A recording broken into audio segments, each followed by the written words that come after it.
Hammaga assalomu alaykum qadrli O'z International kompaniyasi muxlislari, talabalar. Mana bugun Asakadan Bayozbek talabamiz kirib keldilar.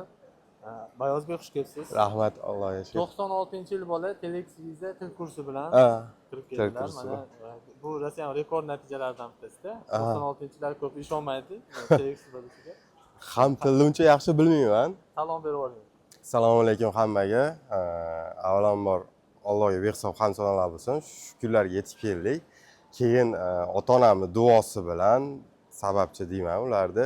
Ota-onamga men rahmat aytaman. Meni moddiy tomonlama, ham ma'naviy, ham duolari bilan qo'llagani uchun. Hamda O'z International kompaniyasiga rahmat katta. Sizlarga Anvar aka rahmat. Ham sizlar bilan tanishishda yordam bergan Jasurbek ukamga rahmat katta. Hammalarga rahmat katta. Sog' salomat kelib oldim. Yaxshi bo'lgani nima deydi? Tortish bor, bir-birini tortish yaxshi bo'ldi-da. Bu kishi sizni tortdilar. To'g'ri. Buyog'iga ham endi astoydil o'qib, Xudo xolasa, yaxshi topiklarni ko'tarib, magistrlarga ba'zi harakatlar. Xudo xolasa birinchi to'rtsa uncha ishonmagandim. Keyin chiqdi deb telefon qiladi. O'zimda yo'q, xursand, hozir ham ishonmayapman qanday keldi. Gap yo'q, omadingizni bersin. Rahmat katta. Ko'rishamiz. Xudo xolasa. Mana shunaqa talabalar biz O'z International kompaniyasi doimo xizmatda. Rahmat.